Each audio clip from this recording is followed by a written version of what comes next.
우리 하나님의 말씀을 먼저 보시도록 합니다.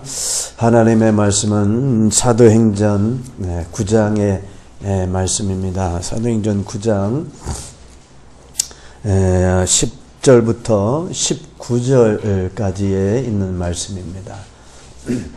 사도행전 9장 10절부터 19절까지에 있는 말씀을 제가 한 절, 우리 성도님들께서 한 절 교독하시도록 하겠습니다. 사도행전 9장 10절부터 19절까지에 있는 말씀입니다. 그때에 다메섹에 아나니아라 하는 제자가 있더니 주께서 환상 중에 불러 이르시되 아나니아야 하시거늘 대답하여 주여 내가 여기 있나이다 하니 11절 시작.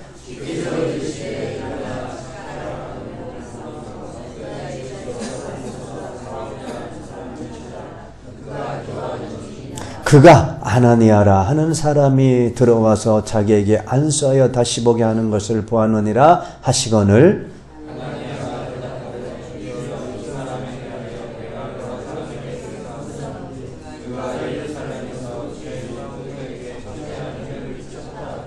여기서도 주의 이름을 부르는 모든 사람을 결박할 권한을 대제사장들에게서 받았나이다 하거늘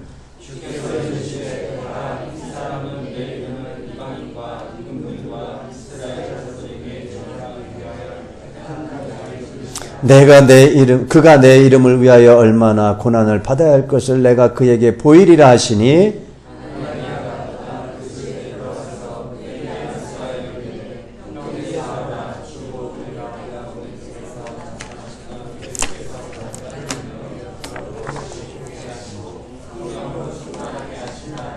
즉시 사울의 눈에서 비늘 같은 것이 벗어져 다시 보게 된지라 일어나 세례를 받고 음식을 먹음에 강건하여 지니라. 사울이 다메섹에 있는 제자들과 함께 며칠 있을세. 아멘. 우리 잠시 기도합니다. 하나님 감사합니다. 이 시간도 이 종을 통해서 주의 말씀이 선포될 때에 하늘물 여시사 하늘의 영이 임하는 시간이 되게 도와주시고 큰 은혜가 임하는 시간 되게 도와주셔서 악한 영은 틈타지 못하다 하나님이 지켜주시고 우리의 마음과 생각을 지켜 주의 말씀을 받게 도와주셔서 감사드리며 살아계신 예수 그리스도 이름으로 기도드렸사옵나이다. 아멘.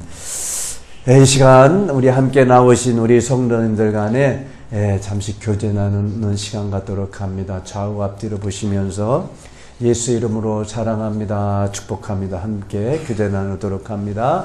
예수 이름으로 사랑합니다. 축복합니다. 한 번 더 하시죠. 예수 이름으로 사랑합니다. 축복합니다. 할렐루야. 한 주간도 편안하셨는지요? 오늘 우리가 읽으신 이 본문의 말씀의 제목을 제가 아나니아와 사울이라고 하는 제목으로 말씀을 전해드리고자 합니다. 오늘 우리가 읽으신 이 본문의 말씀은요, 이방 선교를 이제 담당하게 될 사울이 대회심이 일어나는 사건을 기록한 그런 내용입니다. 다메섹에서 예수님을 만난 사울이 사흘 동안 보지도 못하고 먹지도 못하던 그에게 아나니아라고 하는 제자를 통해서 눈먼 사울이 다시 회복되어지는 그런 내용을 말씀하고 있습니다.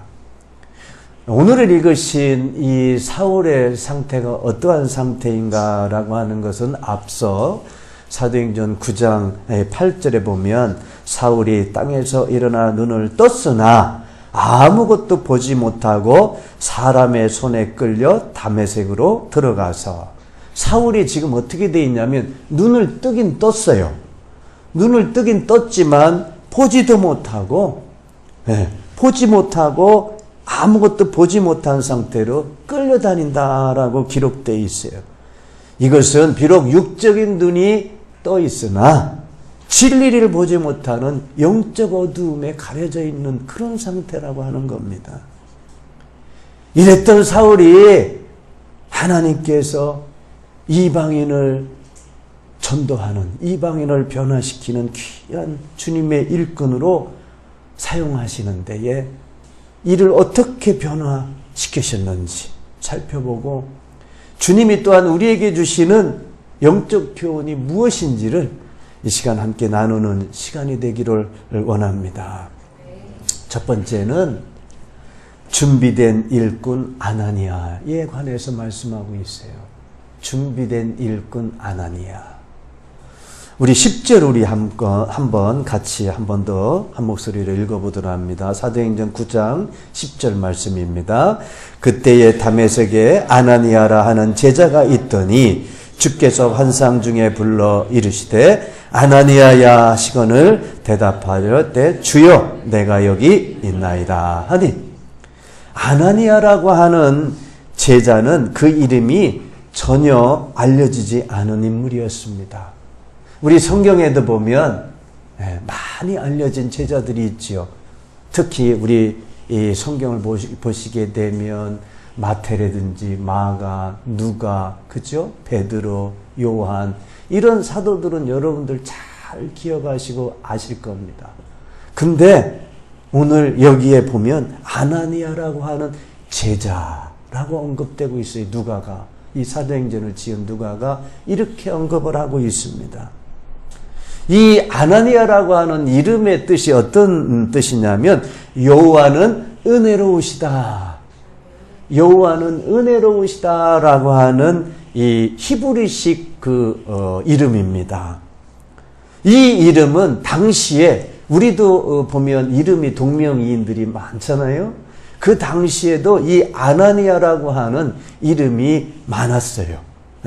그래서 여기 사도행전 5장 1절과 사도행전 23장 2절에 보면 그 아나니아와 같은 이름을 갖고 있는 사람이 등장을 하는데, 한번 같이 한 목소리 읽어보도록 합니다. 아나니아라 하는 사람이 그의 아내 삽비라와 더불어 소유를 팔아 그 값에서 얼마를 감춤해 그 아내도 알더라. 얼마만 가져다가 사도들의 발 앞에 두니 대제사장 아나니아가 바울 곁에 서 있는 사람들에게 그 입을 치라 명하니.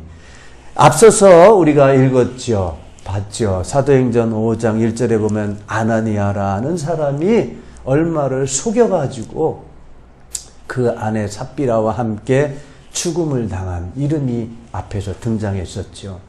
또 여기 23장에 보면 대제사장 아나니아라는 사람이 등장하는데, 이 사람이 그 입을, 바울의 곁에 서 있는 사람들에게 그 입을 치라, 이렇게 악한 자가 또 이 아나니아라는 사람이 있었다라고 하는 겁니다.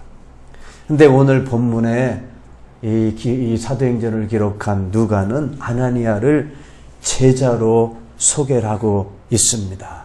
그런데 이 아나니아는요, 당시에 초대교회 예루살렘에서 있었던 사람들이 유대교의 핍박을 받아서 막 흩어졌다라고 말씀을 드렸잖아요. 이렇게 흩어져 갖고 예루살렘으로부터 피신해 온 그런 사람이 아니었어요.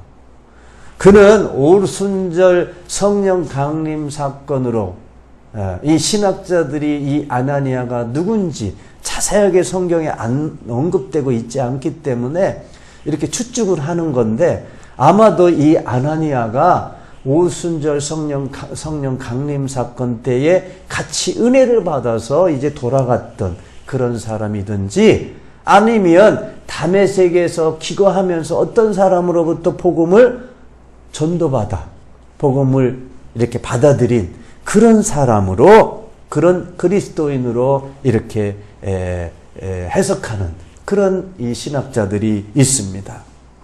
근데 바울은 회심한 이후에 이 사건에 대해서 회고를 합니다. 그때 말씀이 있습니다. 모든 유대인들로부터 이 아나니아가 어떠한 자라고 이 회심한 이후에 회고를 하냐면 칭찬을 받는 사람이라고 이 아나니아를 소개를 하고 있어요.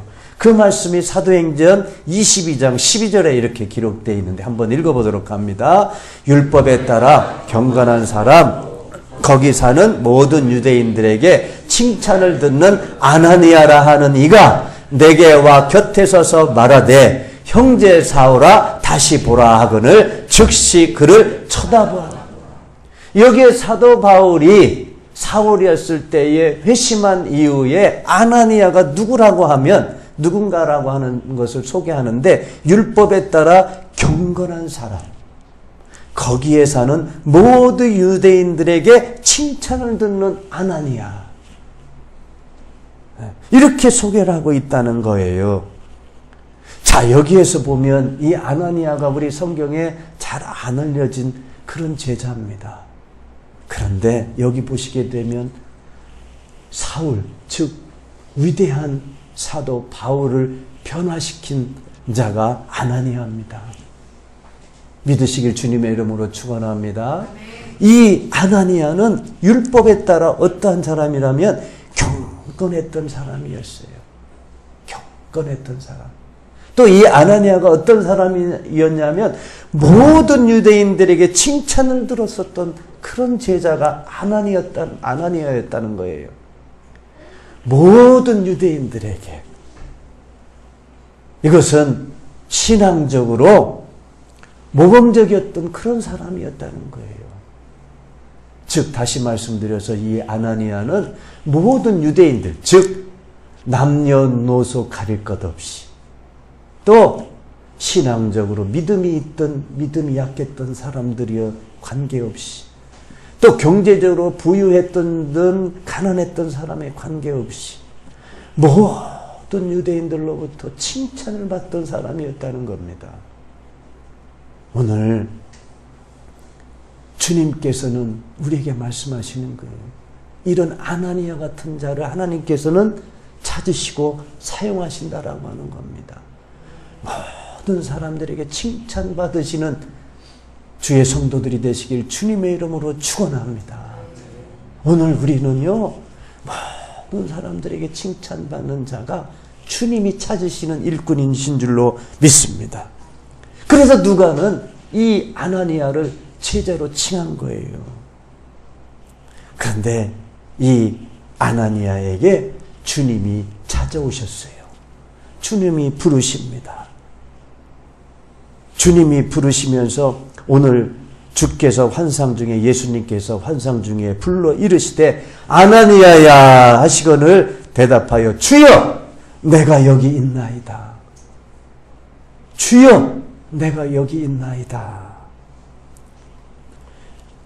이렇게 대답한 이 아나니아는 주의 말씀, 주님이 부르셨다는 것을 기다렸다는 듯이 순종할 준비를 하고 있었던 그런 일꾼이었습니다. 그래서 주여 내가 여기 있나이다 라고 대답한 것입니다. 이와 같이, 이 아나니아와 같이 주님은 적극적인 순종의 신앙을 가진 사람을 주님의 일꾼으로 삼으신다는 겁니다. 아나니아는 자신의 삶 가운데서 주의 일을 감당하기를 준비했던 그런 자였습니다.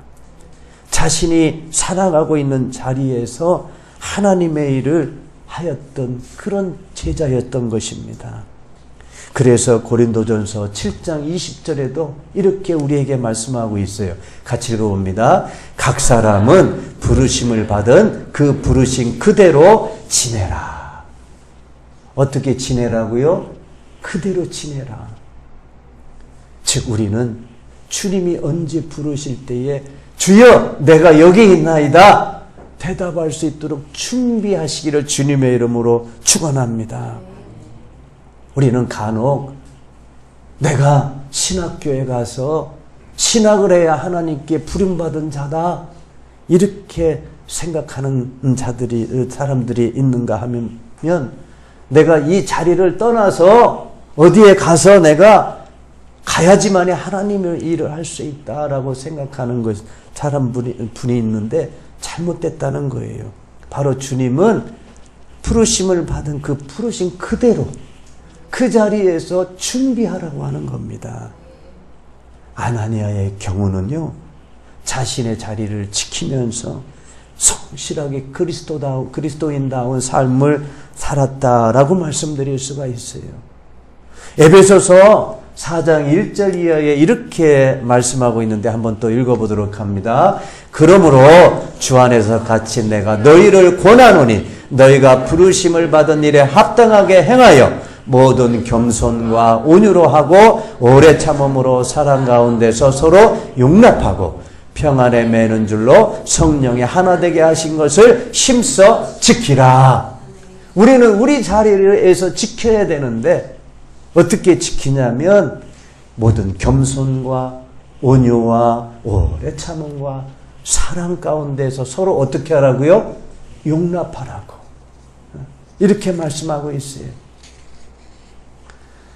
우리가 우리의 삶의 자리에서 우리에게 주어진 일을 성실하게 행한다면 하나님께서는 우리를 그 누구보다도 훌륭한 하나님의 일꾼으로 인정해 주실 줄로 믿습니다.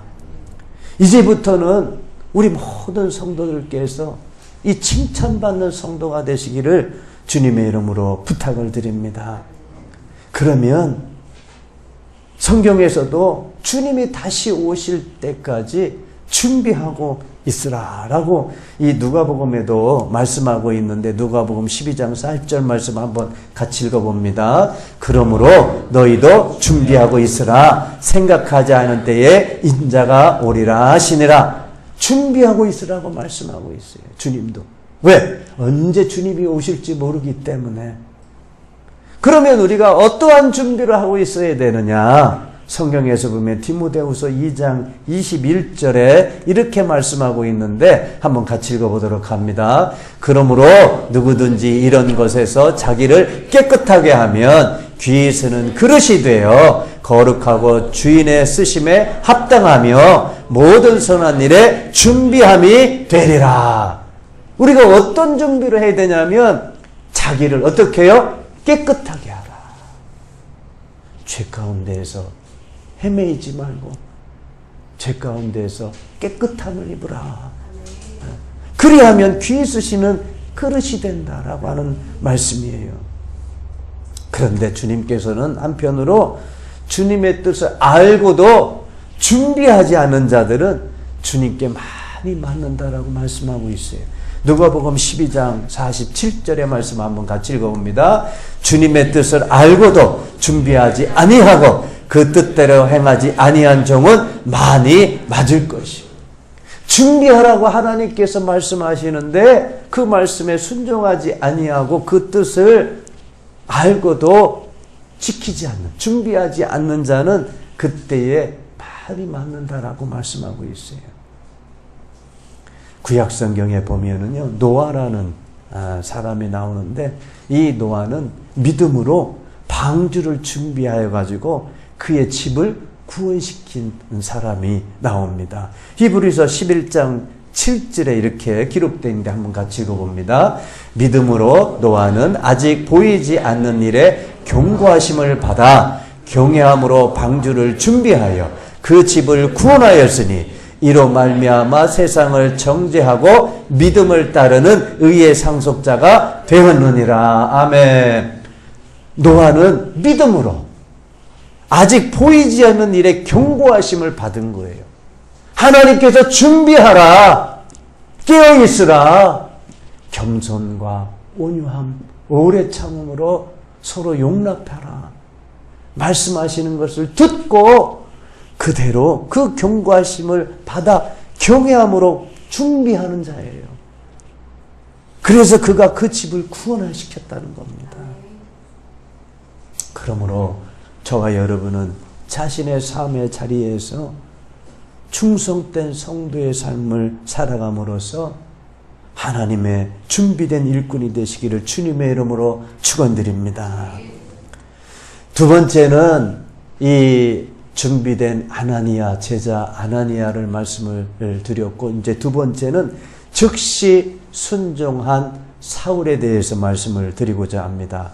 오늘 본문 11절을 우리 한 목소리로 한 번 더 읽어봅니다. 주께서 이르시되 일어나 집 가라 하는 거리로 가서 유다의 집에서 5사람 사울이라 하는 사람을 찾으라. 그가 기도하는 중이라. 이제 준비된 일꾼 아나니아가 이제 사울을 방문하였는데, 방문하기 전에 이 사울이 무엇을 하고 있었냐면 기도하는 중이라고 기록되어 있어요. 사울은 앞서 말씀을 드렸듯이 이 아나니아라는 제자를 만나기 전에 사흘 동안 보지도 못하고 먹지도 마시지도 못하고 있는 그런 상태에서 골방에서 기도하고 있었다는 겁니다.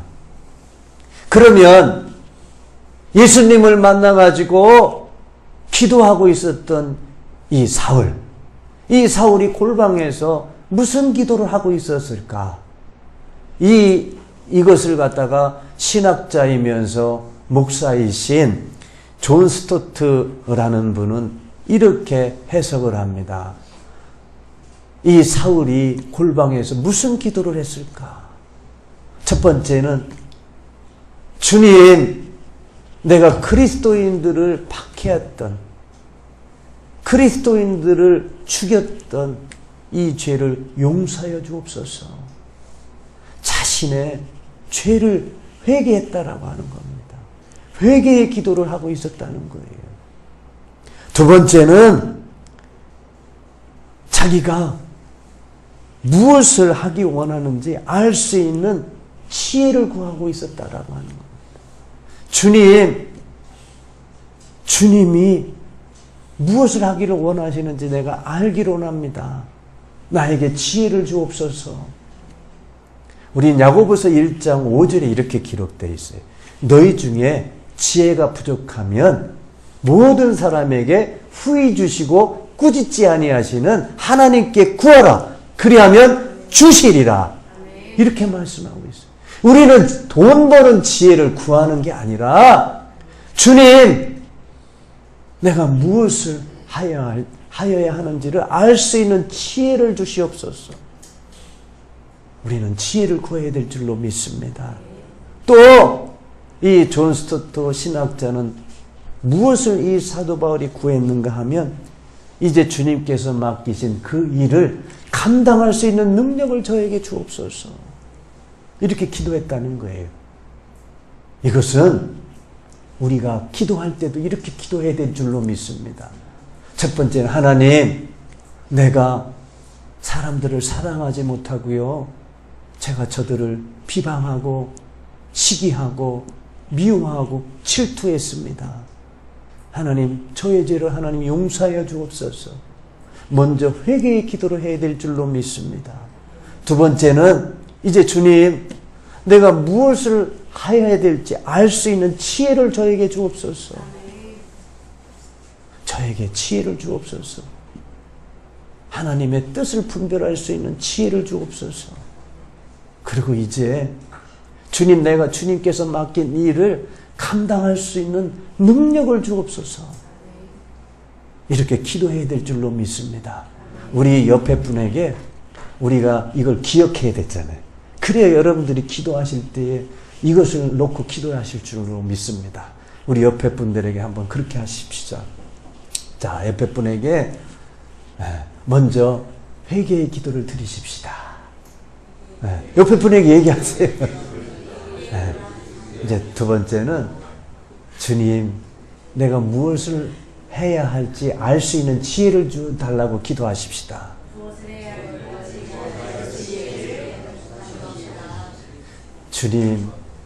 주님께서 맡긴 일을 감당할 수 있는 능력을 달라고 기도하십시다.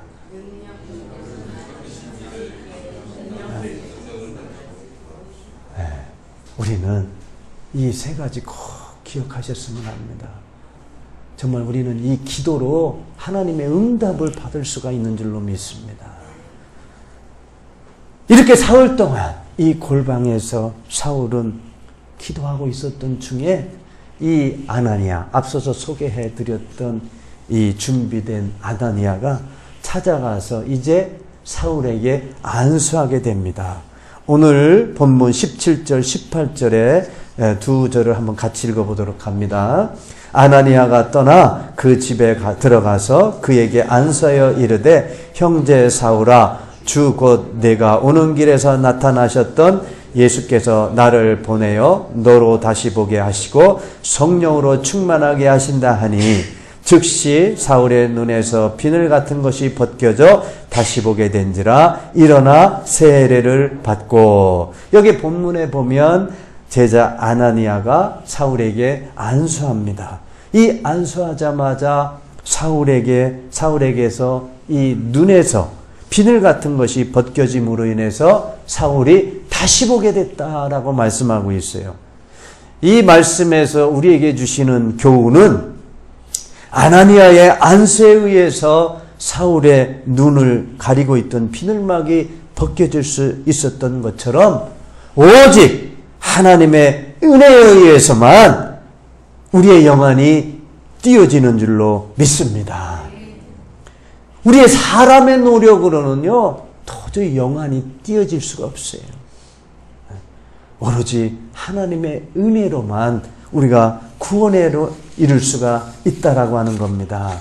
로마서 3장 20절 말씀인데 우리 한번 같이 읽어봅니다. 그러므로 율법의 행위로 그의 앞에 의롭다 하심을 얻을 육체가 없나니 율법으로는 죄를 깨달으며. 우리 육신으로는 의롭다 하심을 얻을 육체가 없다라고 말씀하고 있어요. 오직 구원에 이를 수 있는 것은 오직 하나님의 은혜로만이 가능한 줄로 믿습니다. 예수님께서도 이 세상에 오신 목적은 보지 못하는 자들을 다시 보게 하시려고 오셨다라고 말씀하고 있어요. 요한복음 9장 39절의 말씀입니다. 예수께서 이르시되 내가 심판하러 이 세상에 왔으니 보지 못하는 자들은 보게 하고 보는 자들은 맹인이 되게 하려 함이라. 예수님께서 이 땅에 오신 것도 목적이 영적으로 닫혀져 있는 자들, 영적으로 어두운 자들을 어떻게 해요? 다시 보게 하시려고 이 세상에 오셨다라고 말씀하고 있어요.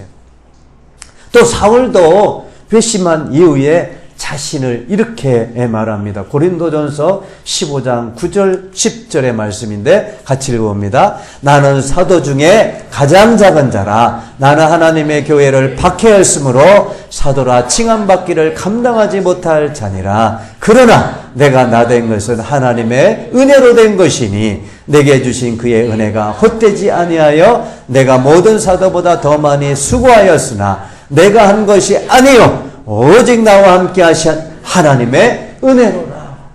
사도 바울이 사도라 칭함받기를 감당하지 못한다라고 고백을 하면서 내가 나된 것은 하나님의 은혜로 된 것이다.